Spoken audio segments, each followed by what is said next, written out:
쓰고 나옵니다만, 예, 샴푸. 네. 비밀이 좀 있어요. 그렇습니다. 모발의 건강과 청결을 위해서 자주 사용하죠. 예. 샴푸에 대해서 여러분은 얼마나 잘 알고 계신지 모르겠습니다. 샴푸 속에 숨겨진 실체를 지금부터 낱낱이 공개해드립니다. 함께 보시죠. 혹시 나이보다 더 늙어 보인다는 말 들어보신 적 있으십니까? 그렇다면 두피를 한번 살펴보십시오.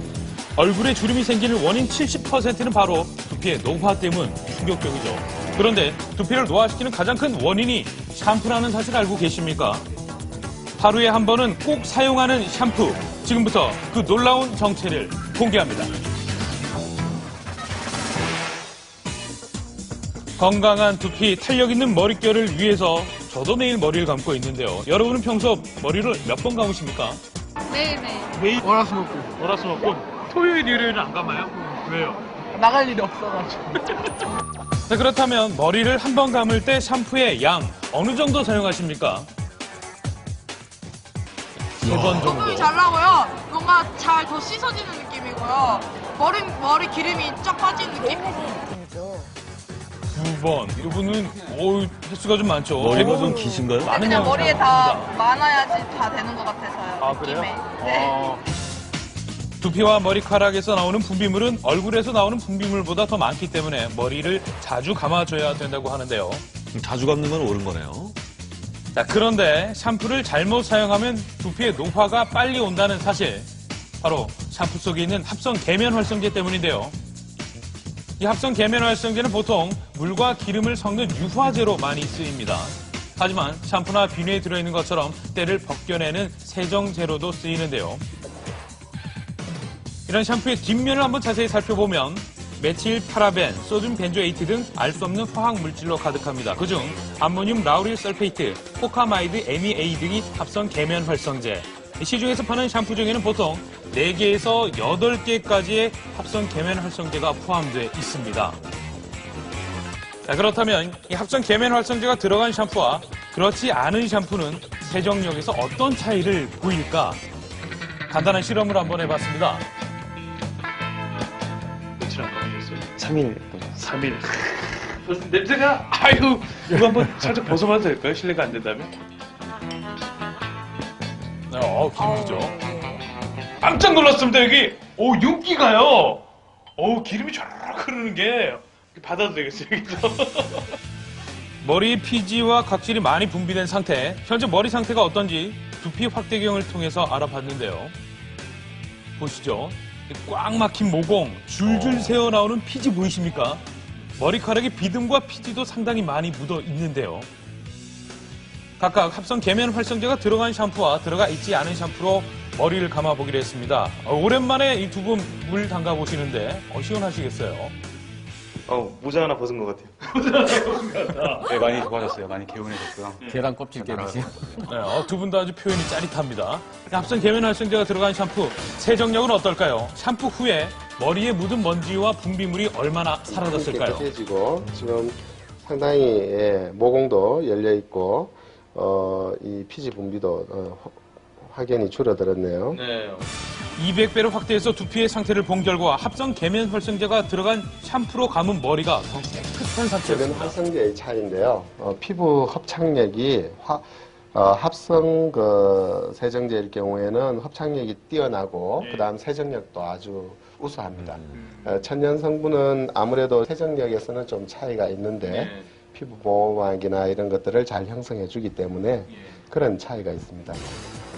그만큼 세정력도 뛰어나고 값도 저렴하다 보니 시중에서 파는 일반 샴푸의 90%는 이 합성 계면 활성제가 꼭 들어가 있습니다.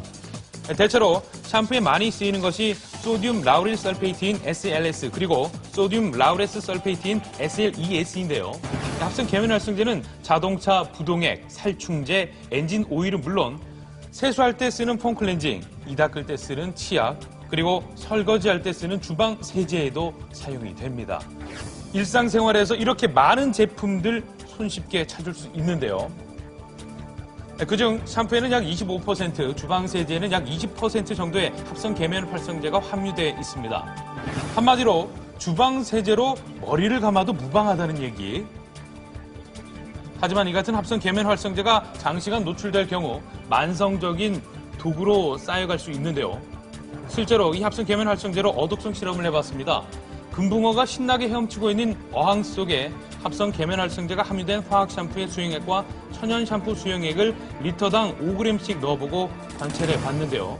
그랬더니 잠시 후 천연 샴푸 속 금붕어는 움직임이 활발한 반면 화학 샴푸 속 금붕어만이 움직임이 멈춰버렸습니다. 사람에게 노출되는 합성 계면 활성제 또한 안심할 수만은 없는 상황일 텐데요.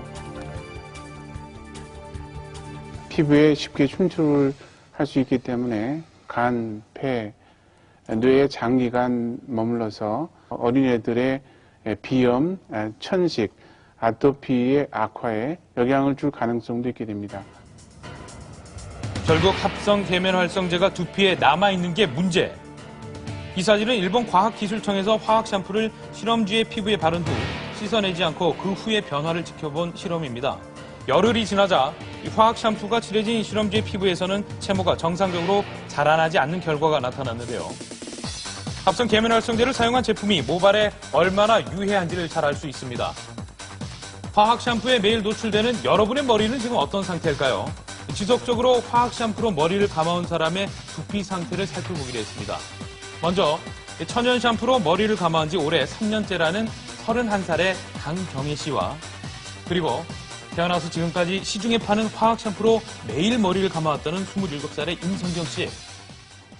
천연 샴푸를 계속 써오기는 했는데 그래도 잘 나올지 좀 걱정돼요.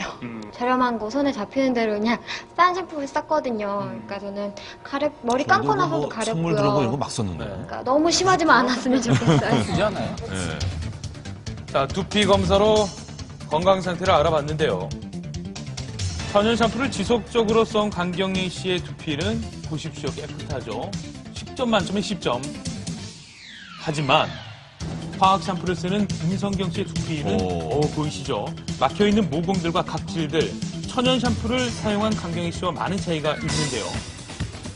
두피 나이 어떻습니까? 천연 샴푸를 쓰신 분은 20대라고 보면은 그 합성 샴푸를 쓰신 분은 한 3, 40대. 굉장한 차이군요. 10년 이상 라고 차이. 생각할 수 있습니다.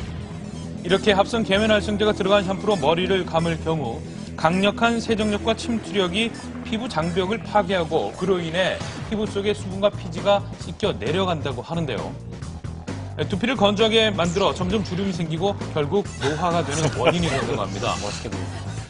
심지어 두피에는 피부 손상을 입어 알레르기 피부염, 부스럼, 비듬 따위는 물론 머리를 자라게 해주는 모모세포까지 죽이며 탈모까지 생기게 된다고 하는데요. 그렇다고 샴푸를 아예 쓰지 않을 수도 없는 일, 전문가들은 헹구는 것이 무엇보다 중요하다고 말합니다. 올바르게 머리 감는 방법 알려드리겠습니다. 자, 먼저 머리카락을 물에 적시고요. 샴푸의 양은 남성은 500원짜리 동전 하나, 여성은 500원짜리 동전 2개가 적당합니다. 손바닥에서 거품을 충분히 낸 후 머리카락 전체에 발라줍니다. 골고루요. 손톱으로 하시지 마시고 손끝에 지문을 이용해서 손톱으로 긁으면 여기에도 두피가 다 상처가 나요. 그런 후 샴푸에 잔여물이 남지 않도록 거품이 없어질 때까지 깨끗하게 헹궈 줍니다. 지나쳐서 독이 됐던 나만의 샴푸법. 내가 모르는 사이 두피 건강을 해치셨나요? 이제부터라도 제대로 알고 사용해 보는 건 어떨까요?